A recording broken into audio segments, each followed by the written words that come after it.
बिस्मिल्लाहिर्रहमानिर्रहीम अस्सलाम वालेकुम रहमतुल्लाहि व बरकातुहू। वेलकम बैक कहते हैं इसी चैप्टर नंबर 11 ऑर्गेनिक केमिस्ट्री के अगला हिस्सा जो कि इंशाइया या लॉन्ग क्वेश्चन पर मुश्तमिल है। इस चैप्टर में न्यूमेरिकल नहीं है बल्कि सारे थ्योरेटिकल क्वेश्चंस हैं।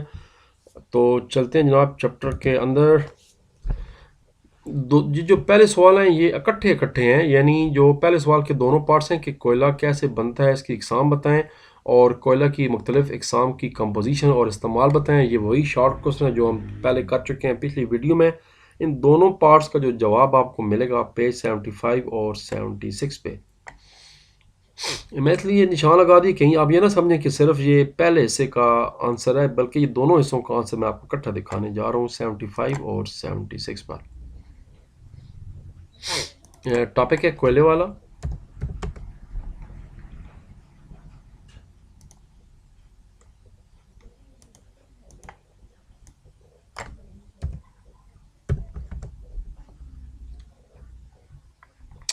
कोयला लॉन्ग क्वेश्चन नंबर 1। अब ये सारा करना है।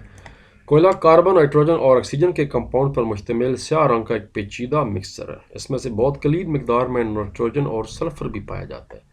लाखों साल पहले हम पढ़ चुके हैं 50 करोड़ साल ज़मीन की तह में दफनशुदा मुर्दा पौधों की डीकम्पोजिशन की वजह से कोयला बनता है। इस लकड़ी के कोयले में तब्दील होने के अमल को कार्बोनाइजेशन कहते हैं। इंतहाई सुस्त रफ्तार केमिकल प्रोसेस है। हवा की गैर मौजूदगी में इंतहाई दबाव और प्रेशर के बाद तकरीबन 50 करोड़ सालों में कोयला बनता है। लकड़ी में 40% कार्बन पाया जाता है। कार्बनाइजेशन के अमल की हद की बिना पर इसका 4 किस्म हैं। ये इकसाम कार्बन की फ़ीसद मिकदार और मॉइस्चर की बुनियाद पर एक दूसरे से मुख्तलिफ हैं। यहाँ तक करना है पहले, यहाँ तक करने के बाद अब ये टेबल करना है। ये पहला जो है वो पीट है, सबसे सस्ता किस्म कोयला, कार्बन की मिकदार 60%। ये घटी किस्म का कोयला फर्नेस माइल इस्तेमाल यानी आग लगाने के लिए फैक्ट्री में फर्नेस की आग लगाने की जो फर्नेस भट्ठी जिसको कहते हैं। फिर लिग्नाइट होता है जिसमें 70% कार्बन होता है, ये नरम किस्म का है। उसके बाद बिचुमिनस है जो कि आम किस्म कोयला घरों में इस्तेमाल होता है। और एंथ्रासाइट है जो कि आला किस्म का कोयला इंडस्ट्री में इस्तेमाल होता है। उसके बाद ये सवाल यहीं ख़त्म हो गया।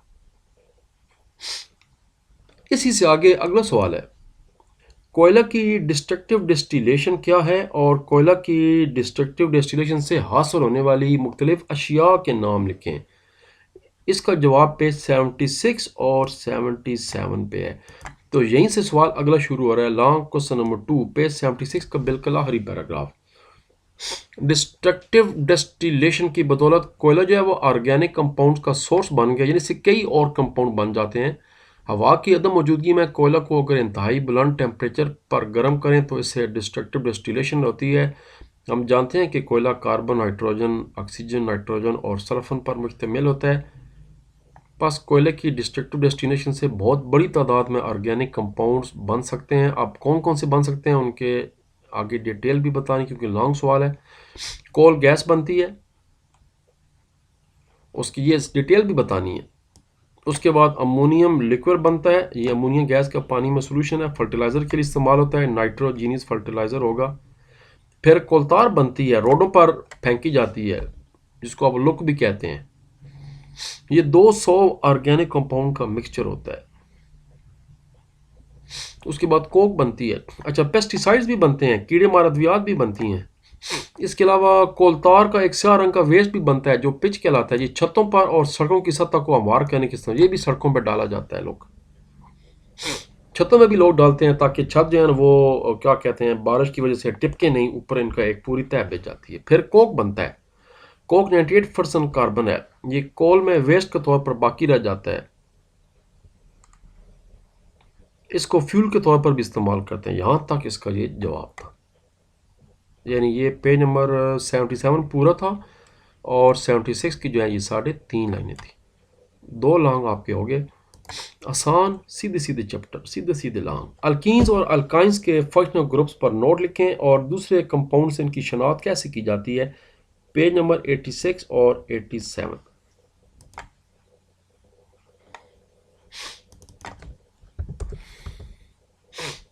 लो जी जनाब लॉन्ग क्वेश्चन नंबर 3 आ गया। टॉपिक है डबल ट्रिपल बॉन्ड और सवाल हमारा अल्कीन्स वाला। ऐसे हाइड्रोकार्बन्स जिनके मालिक्यूल्स में दो कार्बन एटम के दरमियान डबल बॉन्ड हो अल्कीन्स कहलाते हैं। ये देखें डबल बॉन्ड को इस तरह दो लकीरों में इसको शो किया जाता है, जैसे ये प्रोपीन है और ये इथेन है, इथीन है, इथेन CH3 होती है, ये इथीन है CH2। ऐसे हाइड्रो अब अल्काइंस की डेफिनेशन बतानी है, वो अल्कीन से ये अल्काइन है। ऐसे हाइड्रोकार्बन जिनके मॉलिक्यूल में दो कार्बन एटम के दरमियान ट्रिपल बॉन्ड हो तो ये अल्काइंस बन जाते हैं, जैसे इथाइन बन गया और प्रोपाइन बन गया, ये ट्रिपल बॉन्ड है। तो ये तो हो गई पहला हिस्सा, दोनों डेफिनेशन है, अल्कीन्स क्या होते हैं और अल्काइंस क्या होते हैं। अल्काइन ट्रिपल बॉन्ड बनता है हाइड्रोजन और हाइड्रोकार्बन के एटम के दरमियान, हाइड्रोजन कार्बन के दरमियान ट्रिपल बॉन्ड बनता है, इधर हाइड्रोजन कार्बन के दरमियान डबल बॉन्ड बनता है। इसको इथेन प्रोपीन कहते हैं, इसको इथाइन प्रोपाइन कहते हैं। अब जनाब इसका अगला हिस्सा, इस कैसे इसकी शनाख्त होती है, इसके लिए मुख्तलिफ टेस्ट करने पड़ते हैं। नंबर 1 है ब्रोमीन वाटर टेस्ट, ये पूरा करना है। फिर उसके बाद बायर्स टेस्ट है, इसके नतीजे में गुलाबी रंग गायब हो जाएगा।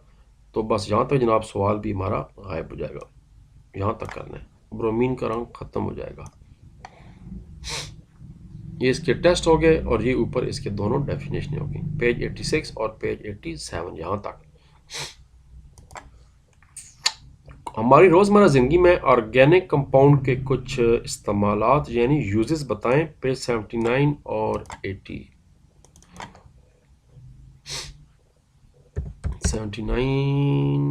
79 आ गया जी। Long question number 4, organic compound के इस्तेमालात।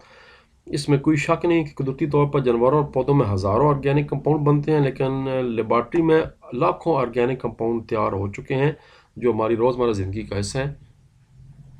नंबर 1, खुराक के इस्तेमाल करते हैं, ये कुदरती ऑर्गेनिक कंपाउंड्स हैं, दूध, गोश्त, अंडे, सब्जियां वगैरह। ये हम एक शॉर्ट क्वेश्चन भी था हमारा। कपड़ों में इस्तेमाल होता है, ये जो हम कॉटन के कपड़े पहनते हैं ये ओरिजिनल ऑर्गेनिक कंपाउंड है, कुदरती फाइबर कहते हैं। और सिंथेटिक फाइबर जो नायलॉन और पॉलिएस्टर वगैरह होता है, ये सारे ऑर्गेनिक कंपाउंड हैं, यानी इस्तेमाल करते हैं हम कपड़े पहनने के लिए, बेड शीट्स, टॉवल। घरों में इस्तेमाल होता है लकड़ी, फर्नीचर के लिए, ये ऑर्गेनिक कंपाउंड है। फ्यूल के तौर पर इस्तेमाल होता है, हम कोल को, पेट्रोलियम को, गैस को इस्तेमाल करते हैं, ये सारे फसल फ्यूल्स हैं, ये सारे ऑर्गेनिक कंपाउंड्स हैं। दवाइयों में डलते हैं, एंटीबायोटिक्स जो आप लेते हैं ये होती हैं। रॉ मटेरियल के लिए इस्तेमाल होता है, रबर, कागज़, स्याही, अद्वियात, रंग, पेंट्स, पेस्टिसाइड्स, कीड़े मार अद्वियात बनाने में भी इनको रॉ मटेरियल के तौर पर इस्तेमाल कर सकते हैं। यहाँ तो जनाब इसका जवाब था 6 इस्तेमाल बताने थे। पहले थोड़ा सा इसका इंट्रोडक्शन करना था, ये होते क्या हैं, और उसके बाद इसके जनाब इस्तेमाल बताने थे। होमोलोगस सीरीज़ की खुसूसियात बयान करें, पेज 81। लॉन्ग क्वेश्चन नंबर 5 की मैं बात कर रहा हूँ, ये पेज 80 है और ये पेज 81 है।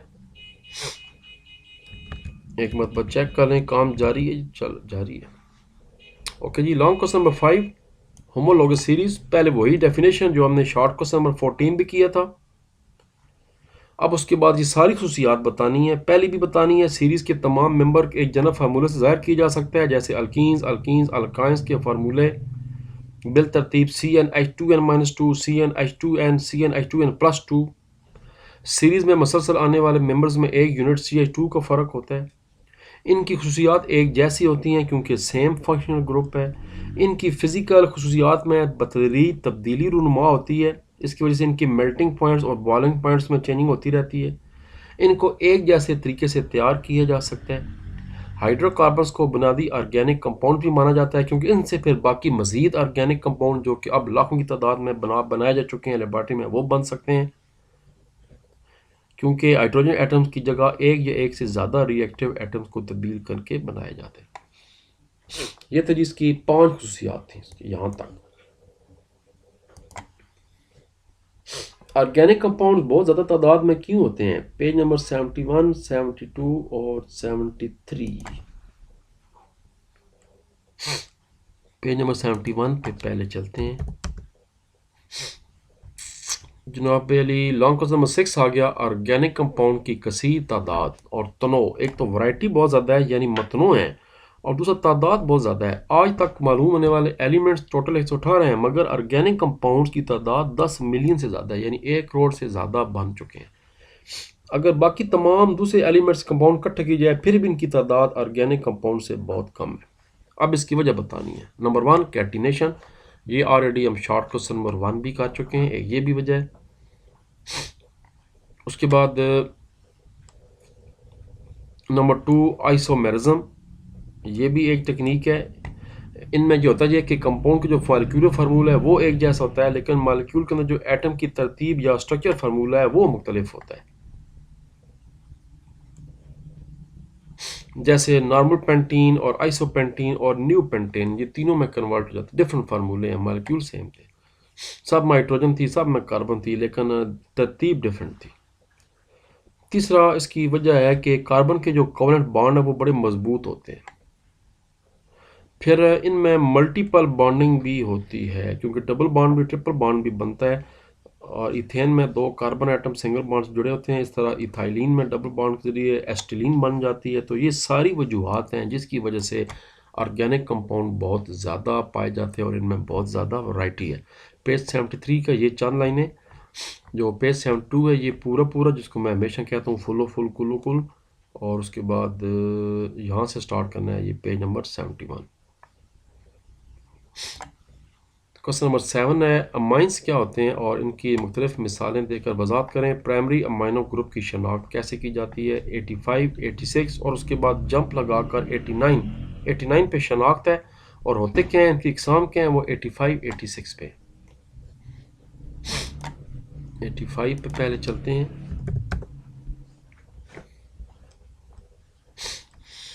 आखिरी लाइन बिल्कुल पेज नंबर 85 की। ऑर्गेनिक कंपाउंड्स जिनमें कार्बन, नाइट्रोजन और नाइट्रोजन फंक्शनल ग्रुप के तौर पर मौजूद हो एमाइंस कहलाते हैं। इनका फंक्शनल ग्रुप NH2 है, नाइट्रोजन। इनका जनरल फार्मूला RNH2 है। इसकी मुख्तलिफ मिसालें बता दें आप, ये तीनों मिसालें दे दें। ये मिथाइल अमीन हैं, ये डाई मिथाइल हैं और ये ट्राई हैं। ये तो थे इनकी डेफिनेशन होगी। अब हम चलते हैं पेज 89 पे कि इनको टेस्ट करने का क्या तरीका है। पेज 89 पे ये जी क्वेश्चन नंबर 7 का B part, primary amino group के जो टेस्ट हैं। एक पहला तरीका है कार्बाइल अमीन टेस्ट है, जिसमें कंपाउंड तकरीबन लिया जाता है, उसको गर्म किया जाता है, क्लोरोफॉर्म वगैरह निकलती है, इंतहाई नाखुशगवार बू। क्लोरोफॉर्म आपको पता है बेहोश करने के लिए भी यूज़ होती है। जो दिमाग है वो इतनी ज़्यादा बू बर्दाश्त नहीं कर सकता और वो सुन हो जाता है। बस इसका एक ही टेस्ट लिखा हुआ है सिलेबस में, तो एक ही टेस्ट करना है। तो ये वाला इसका एक टेस्ट हो गया 11.6.6 टॉपिक, और जो पेज 85, 86 था उसमें उसकी डेफिनेशन होगी। अगला सवाल है 8वां, अल्कोहल के फंक्शनल ग्रुप्स की वजाहत करें और इनकी शनाख्त कैसे होती है। इसका भी यही चक्कर है। 83 पेज पर अल्कोहल को बताना है कि होता क्या है ग्रुप, और 87, 88 पर इसके शनाख्त करने के टेस्ट हैं, यानी क्योंकि टेस्ट के टॉपिक अलग हैं इसलिए वो नीचे आ गए। तो 83 पेज पे चलते हैं।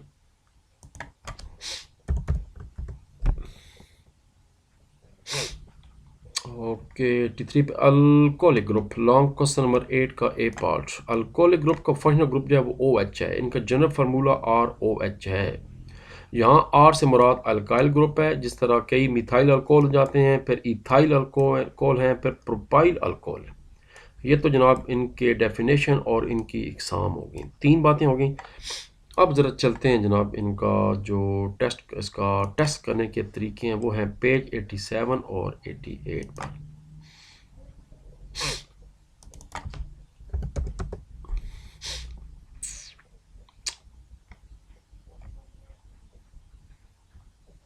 ये जी 11 point long question number, link मैंने लिख दिया, लॉन्ग होना चाहिए।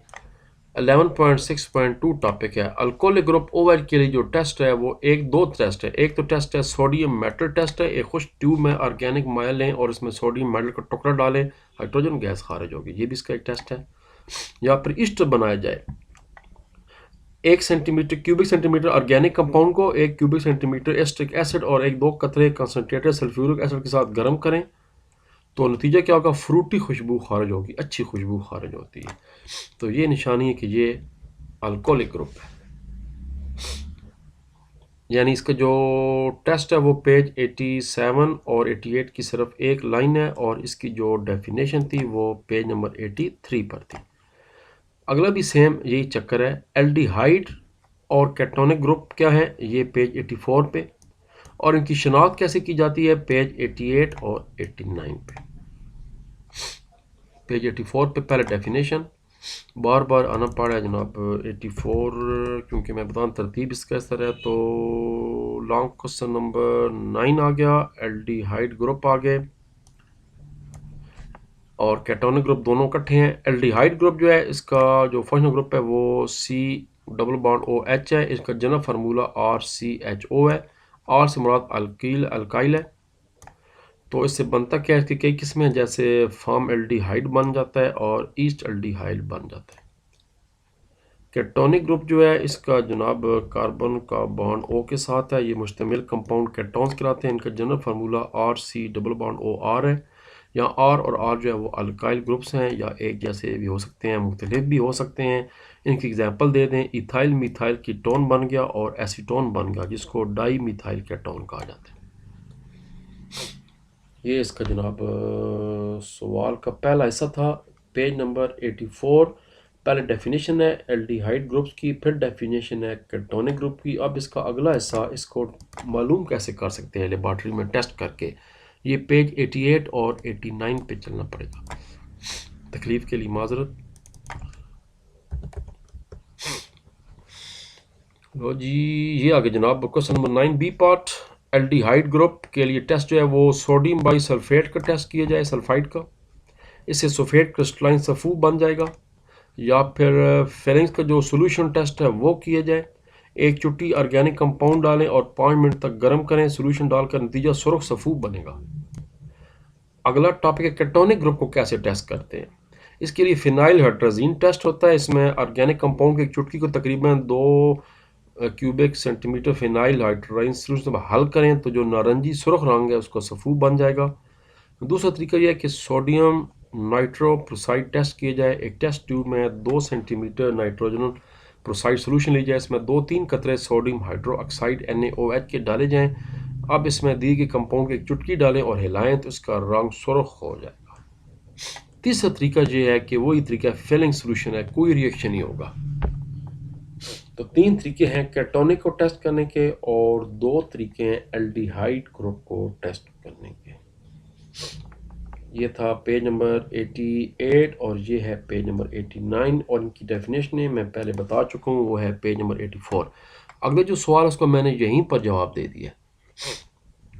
क्वेश्चन नंबर 10, मुंदरजा ज़ैल कंपाउंड में जो फंक्शनल ग्रुप के गिर्द दायरा लगाएं और इनके नाम भी लिखें। तो पहले का जो दायरा है वो O और C के दरमियान है, और ये केटोनिक ग्रुप है।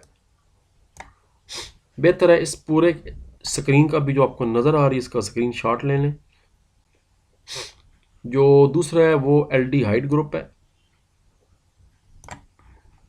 जो तीसरा है उसका दायरा HC और O के दरमियान बनेगा ऐसे, और ये एल्डिहाइड ग्रुप है। जो चौथा है वो HOCO बनेगा, ये कार्बोक्साइल ग्रुप है। जो पांचवा है वो सिर्फ डबल बॉन्ड बनेगा, वो आपको 2 लाइनें नज़र आ रही हैं, डबल बॉन्ड छोटू।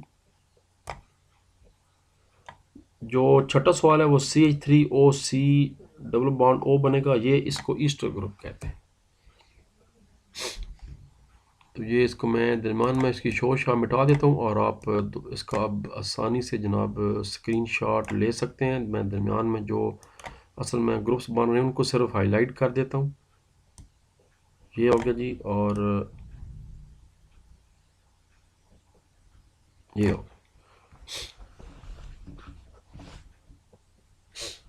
लो जी, अगला सवाल है, 2 सवाल रह गए हैं। ऑर्गेनिक कंपाउंड की खुसूसियात क्या हैं, पेज 73 एंड 74।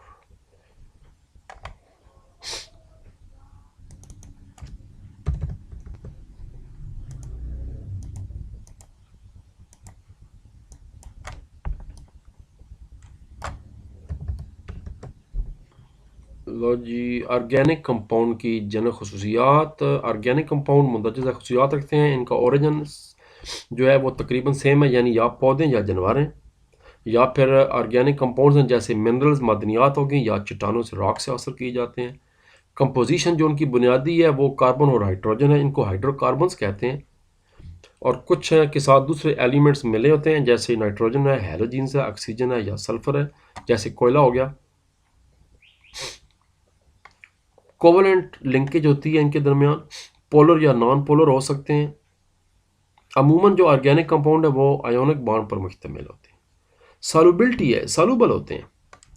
ऑर्गेनिक कंपाउंड ज़्यादातर सॉल्युबल सॉलिड्स होते हैं, अल्कोहल हो गई, बेंजीन, कार्बन डाइसल्फाइड हो गया। जबकि इनऑर्गेनिक जो कंपाउंड्स हैं वो पोलर सॉलिड्स में सॉल्युबल होते हैं। छठा पांचवा इलेक्ट्रिकल कंडक्टिविटी होती है। कोवलेंट बॉन्ड्स की मौजूदगी में ऑर्गेनिक कंपाउंड इलेक्ट्रिसिटी के नाकस कंडक्टर होते हैं, इसलिए जबकि जो इनऑर्गेनिक कंपाउंड है वो इलेक्ट्रिसिटी के ताकतवर कंडक्टर होते हैं। ऑर्गेनिक कंपाउंड में से इलेक्ट्रिसिटी ज़्यादा तेज़ी से नहीं गुजर सकती। लकड़ी देख लें, लकड़ी से इलेक्ट्रिक करंट तकरीबन 9 आने के बराबर गुजरती है। रबड़ देख लें, तभी तो दस्ताने रबड़ वगैरह के यूज़ किए जाते हैं, और तारों के ऊपर भी रबड़ चढ़ाया जाता है। मेल्टिंग और बॉइलेंट पॉइंट्स जो हैं इनके वो बहुत कम होते हैं, ये वोलेटाइल होते हैं। जबकि ऑर्गेनिक कंपाउंड्स के मेल्टिंग बॉइलिंग पॉइंट ज़्यादा होते हैं, मेल्ट भी बड़ी होते हैं, देर लगाकर बॉइलिंग भी देर करते हैं, लेकिन ऑर्गेनिक शरीफ हैं। स्टेबिलिटी, ऑर्गेनिक कंपाउंड के मेल्टिंग बॉइलिंग पॉइंट्स कम होते हैं, इसलिए ऑर्गेनिक कंपाउंड की निस्बत हरारी तौर पर कम स्टेबल होते हैं। आतशगीर भी होते हैं इनमें से, क्योंकि इनमें कार्बन की मिकदार ज़्यादा, तभी तो लकड़ी जल जाती है, कोयला भी जल जाता है, बोलियो तेल जल जाता है, गैस जल जाती है। लेकिन इनऑर्गेनिक कंपाउंड ज़्यादातर आग नहीं करते। हम ऑर्गेनिक की बात करें, घी देख लें, पेट्रोल देख लें, आइसोमरिज्म होते हैं। हम ऊपर पढ़ चुके हैं कि आइसोमरिज्म क्या चीज़ है। रिएक्शन का रेट होता है बहुत ज़्यादा होता है। कोवलेंट ब्लैंकेट की मौजूदगी की वजह से ऑर्गेनिक कंपाउंड के रिएक्शन कुदरती तौर पर मालिक्यूलर होते हैं, ये आमतौर पर सुस्त रफ्तार होते हैं, और इनको टेम्परेचर, प्रेशर और कैटलिस्ट की ज़रूरत होती है। टोटल जनाब ये 10 पॉइंट थे, सारे अगर नहीं भी याद होते तो 8 एक कर लें, लेकिन 8 लाजमी करें। आखिरी सवाल है, ऑर्गेनिक कंपाउंड की क्लासिफिकेशन क्या है, कितनी किस्में हैं? पेज 69 और 70। बिल्कुल शुरू में जहाँ से ये चैप्टर हमने स्टार्ट किया था, ये है जी ऑर्गेनिक कंपाउंड की क्लासिफिकेशन। बिल्कुल पेज 69, टॉपिक नंबर 11.1.1। पहला टॉपिक है हमारा, तमाम ऑर्गेनिक कंपाउंड इनके मौजूदा कार्बन के ढांचे की बिना पर 2 अक़साम में डिवाइड किए जाते हैं, या तो वो ओपन चेन या एसाइक्लिक होते हैं, या क्लोज चेन या साइक्लिक होते हैं। अब आगे इनको फिर डिफाइन करना शुरू कर लें। अगर मालिक्यूल्स आखिर में कार्बन एटम आपस में जुड़े हुए नहीं होते, इस तरह ये कार्बन एटम की खुली चेन बनाते हैं, ये चेंज ब्रांड। जबकि आगे इनकी मज़ीद किस्में हैं, एक इनमें स्ट्रीट चेन कंपाउंड्स हैं, एक इनमें जहाँ ब्रांच चेन है। जो क्लोज चेन या साइक्लिक कंपाउंड्स होते हैं, इनके आखिरी कार्बन एटम आज़ाद नहीं होते, बल्कि ये रिंग बनाने के लिए आपस में जुड़ जाते हैं, क्लोज हो जाते हैं। इनकी भी मज़ीद 2 किस्में हैं, होमोसाइक्लिक होते हैं, कार्बोसाइक्लिक होते हैं, या हेटेरोसाइक्लिक होते हैं। ये हम नीचे ऑलरेडी शॉर्ट क्वेश्चन में पढ़ चुके हैं। अब ये भी बताना है, चलते चलते चलते यहाँ आपका ये लॉन्ग सवाल ख़त्म हो रहा है, यानी ये पेज नंबर 70 पूरा।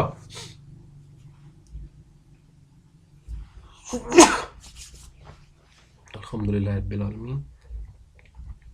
तो ये था जनाब आपका पूरा चैप्टर 69 और 70, 2 पेज पूरे पूरे जी, फुल।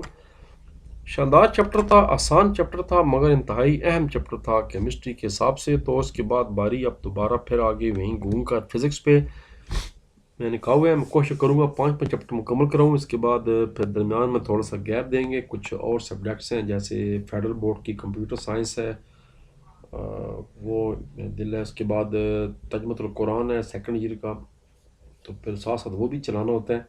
तो फिर दोबारा पेपरों से पहले इनको मुकम्मल करेंगे इंशाल्लाह। तो अपना ख्याल रखिए। अल्लाह हाफ़िज़। पाकिस्तान जिंदाबाद।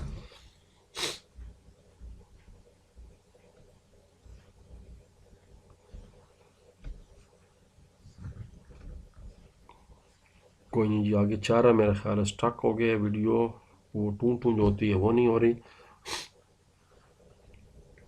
नहीं तो फिर घर चलते हैं।